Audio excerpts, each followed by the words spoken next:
छत्तीसगढ़ में 15 नवंबर से धान की खरीदी शुरू होने वाली है, मगर इस बार धान बेचने में किसानों को काफ़ी दिक्कतों का सामना करना पड़ेगा, क्योंकि समिति और कंप्यूटर ऑपरेटर जो है वो अपनी मांगों को लेकर के अनिश्चितकालीन हड़ताल पर बैठ गए हैं। अंबिकापुर के में आज संभाग स्तरीय अनिश्चितकालीन हड़ताल का पहला दिन है। आप मेरे पीछे जो भीड़ देख सकते हैं, ये समिति प्रबंधक है और कंप्यूटर ऑपरेटर है, जो अपनी विभिन्न मांगों को लेकर के लंबे समय से अपनी मांगों को पूरा करने का आह्वान कर रहे थे, चाहे वो भाजपा की सरकार हो या प्रदेश में कांग्रेस की सरकार हो। हर सरकार के पास जाकर के अपनी मांगों को पूरा करने का आह्वान किया गया था, लेकिन इस वर्ष जो धान खरीदी शुरू होने वाली है उससे पहले ही अपनी मांगों को लेकर के निश्चितकालीन हड़ताल पर बैठ गए हैं। और जब तक इनकी मांगें पूरी नहीं होगी, ये हड़ताल पर जाने की बात कर रहे हैं, जो कहीं ना कहीं किसानों को काफ़ी दिक्कतों का सामना करना पड़ेगा, क्योंकि किसानों की जो फसल है वो पककर तैयार हो गई है। क्या इनकी मांगें हैं और क्यों हड़ताल पर जाना पड़ा है, इसको लेकर के चर्चा करते हैं। सबसे पहले आप लोग जो धान खरीदते हैं, इसका प्रोसीजर क्या होता है, कैसे किसान आप तक पहुँचते हैं?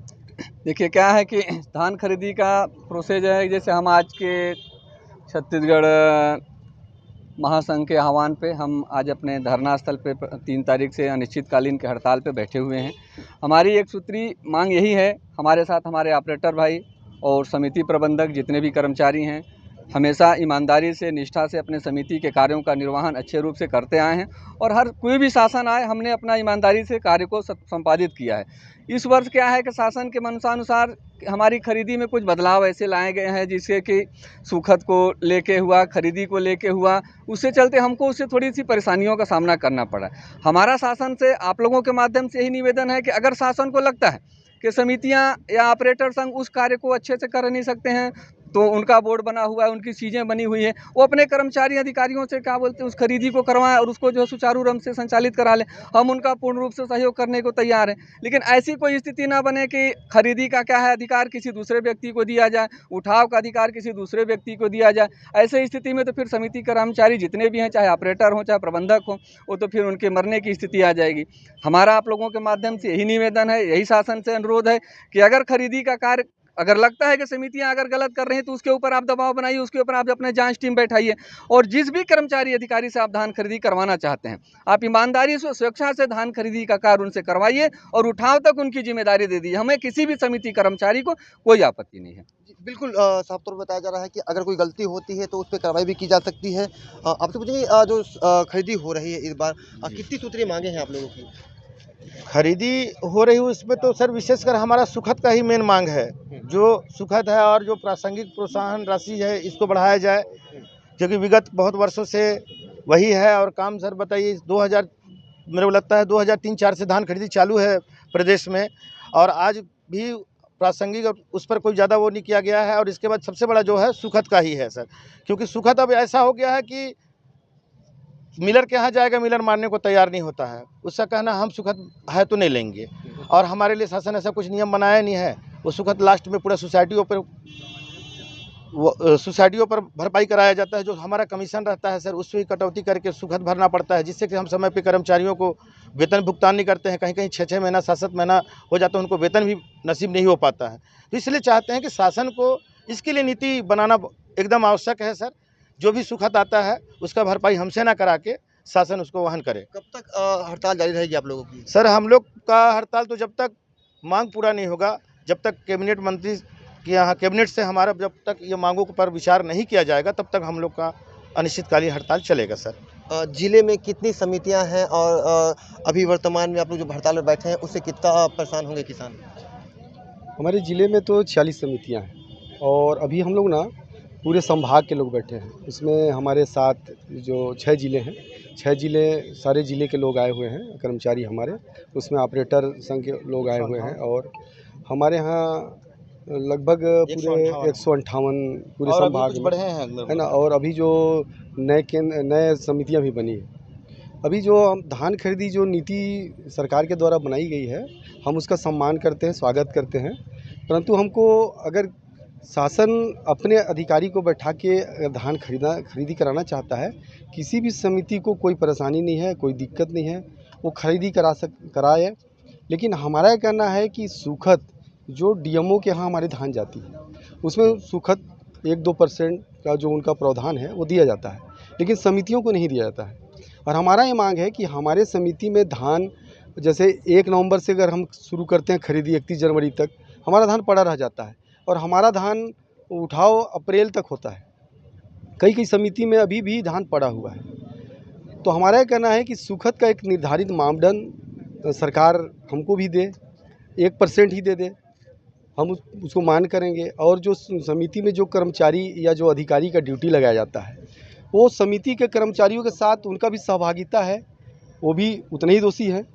अगर कार्रवाई अगर करनी है तो उनके जिम्मेदारी तय कर दिया जाए। जब से खरीदी होती है उठाव तक की जिम्मेदारी हो, और वो जिम्मेदारी उठाव तक की होगी, हम उसको मान स्वीकार करते हैं। हम तो कभी जिम्मेदारी तय करते हैं कि नहीं यहाँ? आज तक तो जिम्मेदारी तय नहीं हुआ है, केवल हमसे धान खरीदी कराया जाता है।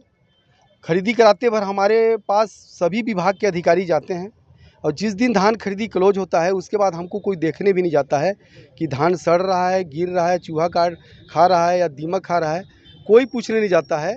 बाद में हमारा कमीशन काट लिया जाता है, FIR कर दिया जाता तो है। धान सूखता है या जो नुकसान होता है उसकी भरपाई आप लोगों के द्वारा की जाती है? जी, पूरी भरपाई हम लोगों के द्वारा की जाती है। हमको दबाव करके, FIR करके कर्मचारियों को परेशान कर दिया जाता है। और वो अगर हम भरपाई नहीं करते हैं तो हमारे समिति की टोटल राशि कमीशन की वो काट लिया जाता है। जबकि एक समिति एजेंट के रूप में काम करती है। समिति का कार्य धान खरीदी का नहीं है। हमारा तो मूल काम है खाद बीज वितरण करना, किसानों का जो शासन के द्वारा जो योजना है उसका क्रियान्वयन करना। धान तो खरीदी हमारा सरकार केवल एजेंट के रूप में हमको समिति को एजेंट बनाती है, और उसमें त्रिस्तरीय हमारा अनुबंध निष्पादन होता है। उसमें बैंक भी रहता है, DMO भी रहता है और समिति भी रहता है। लेकिन उठाव में बैंक भी गोल हो जाता है और DMO भी गोल हो जाता है, केवल समिति ही समिति रहता है और उनका टोटल कमीशन काट लिया जाता है। हमारे समिति के कुछ कर्मचारी भाइयों को तो कई कई महीना तक वेतन नहीं मिलता है। हमारे ऑपरेटर को 6-6 महीना साल साल भर वेतन नहीं मिल पाता है। तो ये विसंगति है। सरकार से हम मांग करते हैं कि विसंगति दूर हो, और हमारे जो ऑपरेटर बंधु हैं उनको आउटसोर्सिंग से जो नियोजित करना है उसको ना किया जाए। उनको पूरे 12 महीने का तनख्वाह दिया जाए और उनका एक विभाग तय करके उनको नियमितीकरण कर दिया जाए। जी, बिल्कुल जो विसंगति है उसको दूर करने की मांग की जा रही है। बताया जा रहा है जो धान जब समिति पहुंचता है उसको उठाने में काफ़ी देर होती है, जिसका खामियाजा इन्हें अपनी पैकेट से भरना पड़ता है। जो इन को जो राशि मिलती है उनसे भी काट लिया जाता है। जो यहाँ पे जो कंप्यूटर ऑपरेटर हैं वो भी हैं। आप लोग जो मांग पे बैठे हैं, धरना पे बैठे हैं, आप लोग हड़ताल चालू किए हैं, आप लोगों की क्या भूमिका होती है धान खरीदी केंद्रों में? सर, हम समितियों में 18 साल से लगभग काम कर रहे हैं। हमारा काम शासन का विभिन्न योजनाएं जैसे धान खरीदी, ऋण वितरण, खाद वितरण, किसानों का बीमा करना, ERP, KRP, शासन के लगभग विभिन्न योजनाओं का क्रियान्वयन हम ही करते हैं। शासन पहले हमें पूरे 12 महीने वेतन देती थी, जो इस वर्ष आउटसोर्सिंग से नियोजन कर हमें सिर्फ 6 माह के लिए कर रही है, और 6 माह हमको बाहर का रास्ता दिखा दिया है। तो शासन से हमारी यही मांग है हमको पूर्व वर्ष की भांति पूरे 12 महीना वेतन मिले। और जो समिति में सुखद का मामला है सर, उसमें क्या होता है, हम 17% धान खरीदी करते हैं, उठते तक वो 12% 13% होता है। लास्ट में जो सर सुक्ति आती है उसमें प्रबंधक ऑपरेटर दोनों के ऊपर FIR करके सर हमको जेल में भेजने का काम करते हैं। कई बार देखा गया है कि FIR तक दर्ज करने की बात आती है। कितना सही मानते हैं इसको? क्योंकि जो सूखती है वो धूप की वजह से सूख जाता है और उसका खामियाजा भी आप लोगों को भुगतना पड़ता है। शासन क्या है, जो धान खरीदी का नीति जो बनता है, इस नीति के अनुसार समिति धान खरीदी क्रय करती है। लेकिन उस नीति में जो उठाव का जो कंडिका है, उस उठाव का पालन DMO के द्वारा पालन नहीं किया जाता है, जिसके वजह से समिति में सुखद आती है और सुखद भारी मात्रा में आती है, जिससे समिति को बहुत नुकसान होती है। और उस नुकसान का भरपाई समिति में कार्यरत कर्मचारियों से भरपाई किया जाता है। अगर भरपाई नहीं करने की स्थिति में उन कर्मचारियों के ऊपर FIR किया जाता है। उस समय सुनने वाला कोई नहीं है और FIR कर उनको जेल डाला जाता है। बिल्कुल कर्मचारियों के ऊपर जो कर्मचारी बैठे हैं, किसानों धान खरीद रहे हैं, उन्हें हर सुविधा उपलब्ध करा रहे हैं, उनके ऊपर भी FIR दर्ज की जाती है और यहाँ तक उन्हें जेल भेजने की बात भी सामने आ चुकी है, बताया जा रहा है। ये बताइए कि अभी कैसे करेंगे? किसान तो परेशान होंगे क्योंकि समय नज़दीक आ चुका है। क्या इससे पहले आप लोगों ने अपनी मांगों को लेकर किसी से बात किया या जी, जी। इससे पहले भी हम लोग विगत कई वर्षों से अपनी माँगों को लेकर सरकार की ओर ध्यानाकर्षण उनका करा रहे हैं। और मैं बताऊँ, देखिए भैया, धान खरीदी एक ऐसा योजना है जिससे सरकारें बनती हैं। विगत कई वर्षों से कई पंचवर्षीय सरकारें धान खरीदी योजनाओं को लेकर बनी, लेकिन धान खरीदी योजना का जो सफल क्रियान्वयन हम लोगों के द्वारा फील्ड में किया जाता है, किंतु शासन इसको देखती ही नहीं। शासन माननीय विष्णुदेव साय जी प्रदेश के जो मुखिया हैं, वो भी एक किसान पुत्र हैं, माटी पुत्र किसान पुत्र हैं, उनको पता होगा कि धान सूखता है, धान का नेचर ही सूखना होता है। तो वो कैसे मान लेते हैं? वो धान खरीदी नीति जब बनवाते हैं हमारे लिए, तो उसमें सूखत का प्रावधान क्यों नहीं करते? जब हम 15 नवंबर से जो धान की खरीदी करेंगे, उसका उठाव 31 मार्च के बाद होगा। तो उनको ये सोचना चाहिए वो धान तो सूखेगा ही ना। अब उस धान का सूखत हमसे भरवाएँगे, हमारा जो कमीशन आएगा उसको काट लेंगे, तो हमको वेतन मिलेगा कहाँ से? तो यही सरकार से, ये हड़ताल के माध्यम से सरकार से हम आग्रह करते हैं कि इन मांगों पे ध्यान दें और हमारी मांगों को जल्द से जल्द पूर्ण करें। जी, बिल्कुल जो विसंगति है उसको दूर करने की बात की जा रही है। कहीं न कहीं कई जो वो लोग हैं वो परेशान नज़र आ रहे हैं। ये बताइए जो इसको लेकर के आप लोग कभी किसी से बात की है अपनी माँगों को लेकर के किसी से ज्ञापन या आवेदन या किसी विभाग से बात? हम लोग ना इसके संदर्भ में ना शासन को भी पत्र दिए हैं, जिला प्रशासन को भी दिए हैं और आयुक्त को भी दिए। और हम लोग ना हमारे जो सम्मानीय जो मंत्रीगण हैं उनको भी दिया गया है, सहकारिता मंत्री को भी दिया गया है, फूड मिनिस्ट्री में भी दिया गया है।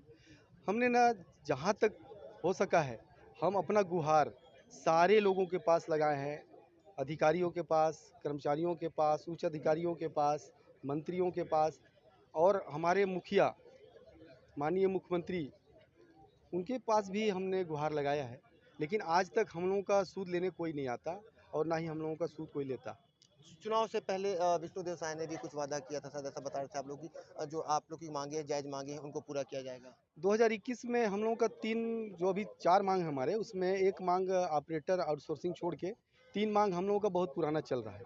2021 में पूर्ववर्ती कांग्रेस की सरकार थी, उस समय हमको एक समर्थन हमारे पंडाल में, हमारे जो धरना स्थल पे रायपुर में आकर हमारे माननीय विधानसभा अध्यक्ष डॉक्टर रमन सर सिंह जी और हमारे वर्तमान जो मुख्यमंत्री हैं माननीय विष्णुदेव साय, ये उस समय प्रदेश अध्यक्ष होते थे।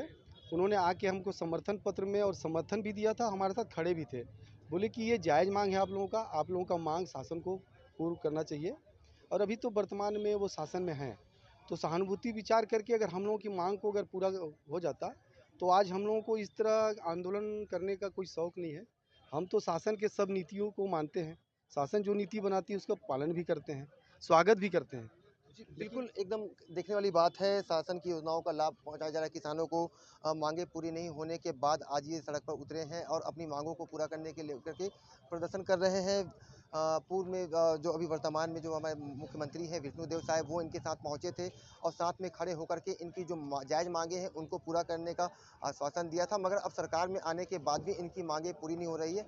ऐसे में देखने वाली बात है कि 15 नवंबर से छत्तीसगढ़ में धान की खरीदी शुरू होने वाली है, जिससे कहीं न कहीं जो धान खरीदी समिति प्रबंधक है, जो कंप्यूटर ऑपरेटर हैं, उनके अनिश्चितकालीन हड़ताल पर जाने से कहीं न कहीं किसानों को काफ़ी दिक्कतों का सामना करना पड़ेगा और ये भी हो सकता है कि इस वर्ष छत्तीसगढ़ में धान की खरीदी शुरू ना हो सके। लेकिन देखने वाली बात होगी कि ये कर्मचारियों की अनिश्चितकालीन हड़ताल पर जाने से इसका सरकार पर कितना असर पड़ता है और सरकार कब तक इनकी मांगों को पूरा करती है। आवाज़ न्यूज़ के लिए अंबिकापुर से संजय रजक की रिपोर्ट।